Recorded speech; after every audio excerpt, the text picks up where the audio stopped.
Hello students, आज की इस क्लास में हम रेजिस्टेंसेस के कॉम्बिनेशन पर बात करेंगे। रेजिस्टेंस को कितनी तरह से कंबाइन किया जा सकता है और उनका इफेक्टिव रेजिस्टेंस क्या होता है। बच्चों, ये जो वीडियो है ये 10th और 12th दोनों ही क्लास के स्टूडेंट्स इसे देख सकते हैं, क्योंकि इसकी जो डेरिवेशन है वो कॉमन है।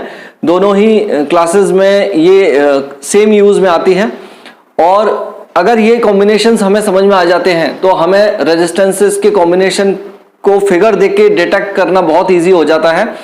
और ये इसमें कॉन्सेप्ट किस तरह से यूज में लेंगे ये आज हम समझेंगे। तो चलिए स्टार्ट करते हैं। तो बच्चों, ये जो कॉम्बिनेशन है रेजिस्टेंसेस का, ये दो तरह का होता है। First is series combination and second is parallel combination. तो सीरीज कॉम्बिनेशन में बच्चों जो इफेक्टिव रेजिस्टेंस आता है वो सर्किट में जितने भी रेजिस्टेंस होते हैं उन सब का सम होता है। जैसे अगर दो रेजिस्टेंसेस कनेक्टेड हो तो उन दोनों का सम होगा, तीन रेजिस्टेंस हो तो उन तीनों का सम होगा, और अगर n रेजिस्टेंसेस सर्किट में कनेक्टेड हो तो उन n रेजिस्टेंसेस का सम होगा। इसी तरह से जो पैरेलल कॉम्बिनेशन होता है बच्चों, इसमें जो इसका रेसिप्रोकल होता है वो रेजिस्टेंसेस के रेसिप्रोकल के सम के बराबर होता है। तो 2 रेजिस्टेंसेस के लिए इक्वेशन ये आती है, 3 रेजिस्टेंसेस के लिए ये आती है, और n रेजिस्टेंसेस के लिए इक्वेशन इस तरह से आती है।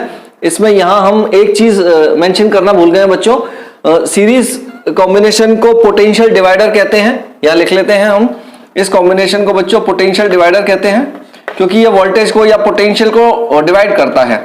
ये अभी कैसे करता है ये हम अभी देखेंगे। इसे हम पोटेंशियल डिवाइडर भी बोलते हैं।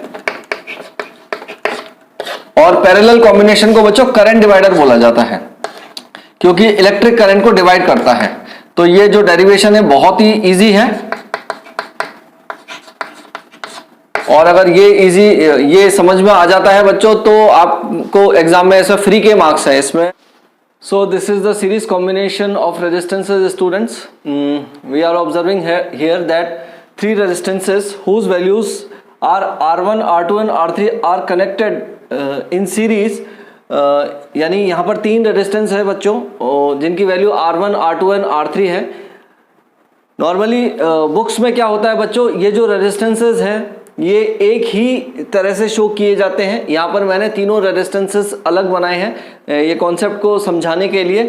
तो ये इसका जो दूसरा नाम है बच्चों, इसका जो अल्टरनेट नाम है उसको one end to other end connection भी बोला जाता है, क्योंकि यहाँ हम देख रहे हैं कि एक रेजिस्टेंस का जो एंड पॉइंट है वो दूसरे रेजिस्टेंस के स्टार्टिंग पॉइंट से जुड़ा हुआ है।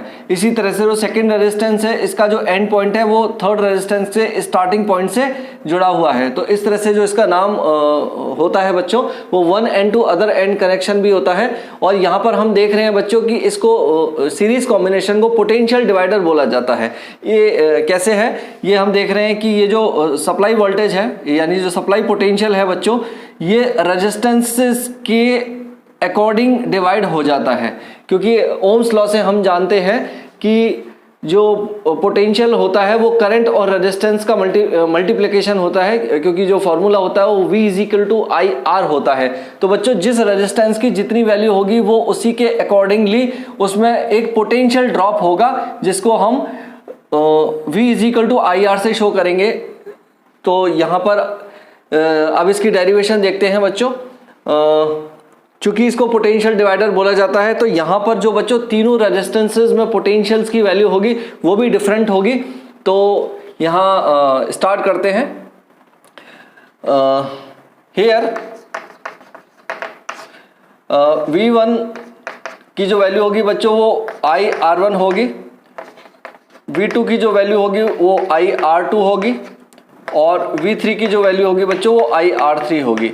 यहाँ पर इसकी जो डेफिनेशन बनेगी बच्चों सीरीज कॉम्बिनेशन की वो भी हम एक बार डिस्कस कर लेते हैं। वो मैंने यहाँ पर लिखी नहीं है लेकिन ये आपको बुक्स में मिल जाएगी। बहुत ही इजी लैंग्वेज है, एक बार पढ़ने पर ही समझ में आ जाती है कि 2 और मोर रेजिस्टेंसेस, यहाँ पर 2 या 2 से ज्यादा रेजिस्टेंस अगर सीरीज में कनेक्टेड हो बच्चों तो उसकी एक्सप्लेनेशन होती है 2 और more resistances are said to be in series when same current flows through them. यानी 2 या 2 से ज्यादा रेजिस्टेंसेस सीरीज में कहे जाते हैं अगर उनमें से फ्लो होने वाला जो करंट है वो सेम हो, यानी सेम करंट तीनों रेजिस्टेंसेस से फ्लो हो। लेकिन बच्चों उसमें जो रेजिस्टेंस है, अब यहां पर मैंने क्या किया है, तीनों रेजिस्टेंसेस अलग अलग लिए हैं। तो उसका कॉन्सेप्ट ये है बच्चों कि इस रेजिस्टेंस, जैसे ये सबसे बड़ा रेजिस्टेंस है और जैसा कि हम जानते हैं रेजिस्टेंस किसी भी ऑब्जेक्ट की वो प्रॉपर्टी है जो उसमें से फ्लो होने वाले इलेक्ट्रॉन्स को अपोज करता है, यानी करंट को अपोज करता है, यानी करंट को ब्रेक करता है। तो बच्चों इस रेजिस्टेंस की वैल्यू मिनिमम इतनी तो होनी चाहिए कि इसमें से करंट इजीली फ्लो हो जाए। अगर ये रेजिस्टेंस हम यहाँ बहुत ज्यादा लेंगे यानी बहुत बड़ा लेंगे तो फिर इन दोनों रेजिस्टेंसेस में तो करंट इजीली फ्लो हो जाएगा, लेकिन यहाँ पर आके करंट जो होगा वो ब्रेक हो जाएगा।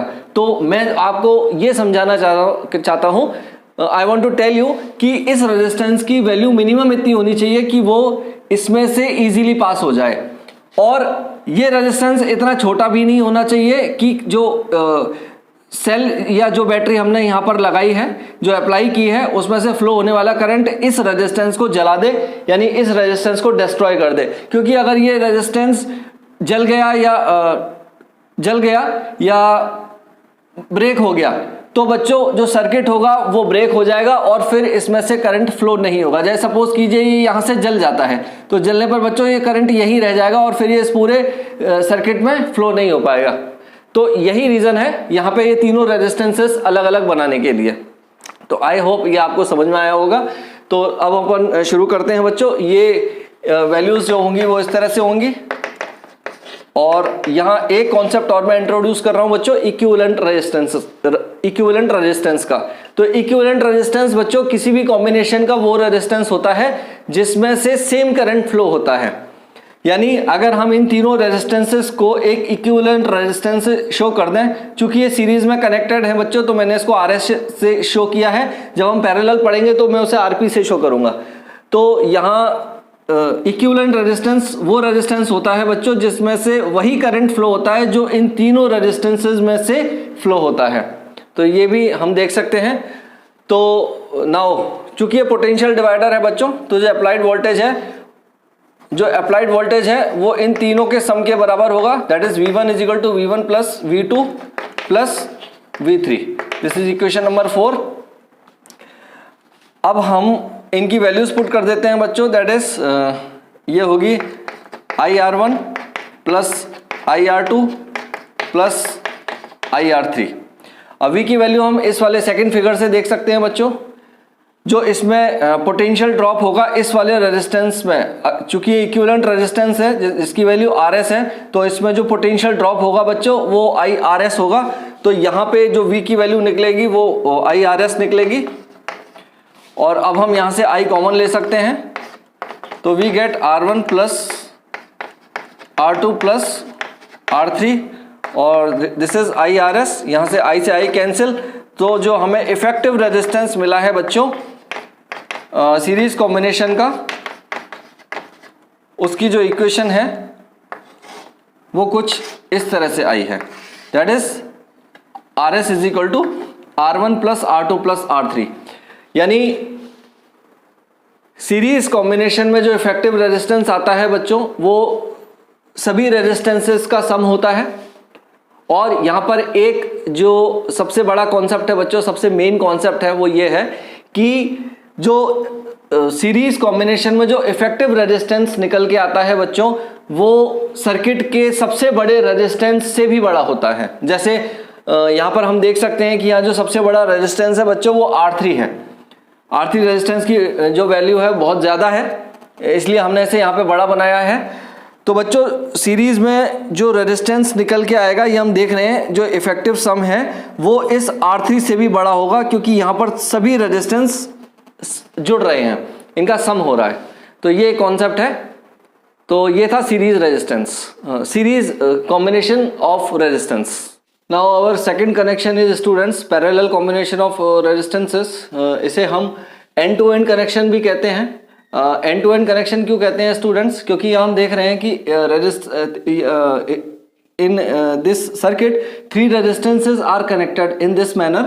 तो इसमें रेजिस्टेंस R1 है, R2 है और R3 है, और तीनों रेजिस्टेंसेस का जो स्टार्टिंग पॉइंट है वो बैटरी के पॉजिटिव टर्मिनल से कनेक्टेड है, और जो सेकंड एंड है, जो अदर एंड है वो बैटरी के नेगेटिव प्लेट से कनेक्टेड है। तो इस कनेक्शन को बच्चों हम एंड टू एंड कनेक्शन भी कहते हैं, और ये करंट डिवाइडर होता है क्योंकि ये जो कनेक्शन है करंट को डिवाइड करता है। यहाँ हम देख रहे हैं कि I current is coming from battery, and इस पॉइंट पर आगे बच्चों ये जो करंट है ये 3 पार्ट्स में डिवाइड हो रहा है। यहाँ बहुत important concept I am going to tell you students. यहाँ आप देख सकते हैं कि ये जो रेजिस्टेंस R1 है ये छोटा है पहले की तरह, R2 जो है वो उससे कुछ बड़ा है, और R3 जो है वो बहुत बड़ा लिया है हमने। तो बच्चों इसका जो मैनर है वो कुछ इस तरह से है। Here R3 resistance is greater than to R2 and R2 is greater than to R1। तो बच्चों जैसा कि हम जानते हैं कि जो करंट होता है वो रेजिस्टेंस के इनवर्सली प्रोपोर्शनल होता है, यानी जो लेसर रेजिस्टेंस होगा उसमें से मोर करंट फ्लो होगा, और जो हायर रेजिस्टेंस है उसमें से लेस करंट फ्लो होगा। तो बच्चों एक कॉन्सेप्ट यहां से ये बनता है कि जो करंट की वैल्यू होगी, current I1 will be greater to current I2 and I3 current will be less smaller. A very important concept students, आप इसको नोट कर सकते हैं, ये आपको नॉर्मली बुक्स में नहीं मिलेगा but I am telling you. तो अब यहां से हम इसकी डेरिवेशन देखते हैं।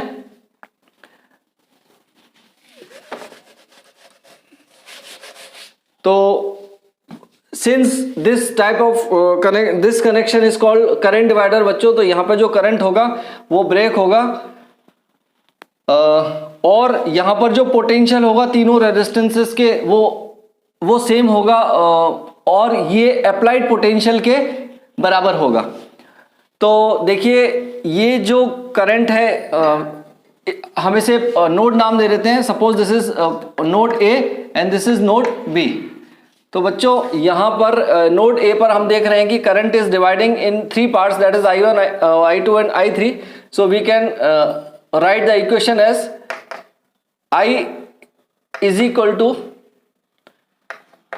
I1 plus I2 plus I3। This is the main equation. अब हम इसकी वैल्यूज निकाल लेते हैं स्टूडेंट्स। तो I1 की जो वैल्यू होगी वो होगी V is equal to IR से, V is equal to IR से हम करंट I1 की वैल्यू निकालेंगे। तो जो पोटेंशियल है वो तीनों रेजिस्टेंसेस के अक्रॉस कॉमन है, सेम है। तो ये इसकी I1 की वैल्यू होगी V अपॉन R1, I2 की वैल्यू होगी students V upon R2, and I3 की वैल्यू होगी V अपॉन R3। तो ये वैल्यूज हम इस इक्वेशन में पुट कर देते हैं। We get I is equal to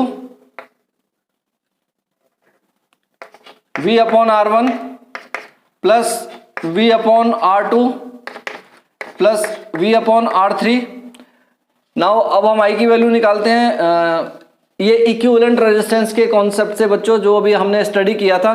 तो वही हमने एक इक्विवेलेंट रेजिस्टेंस एक ऐसा रेजिस्टेंस है जिसमें से वही सेम करंट फ्लो होगा जो कि इन तीनों रेजिस्टेंसेस से फ्लो हो रहा है। यहाँ हम देख रहे हैं कि आई करंट इस पॉइंट A पर आके 3 पार्ट्स में ब्रेक हुआ, और ये वही करंट यहाँ से निकल के यहाँ से I1 करंट आया, इस ब्रांच से I2 करंट आया, और इस ब्रांच से I3 करंट आया, और यहाँ इस नोड B पर आके वही करंट हमें मिला बच्चों जो पॉइंट A से एंटर हुआ था इन तीनों ब्रांचेस में।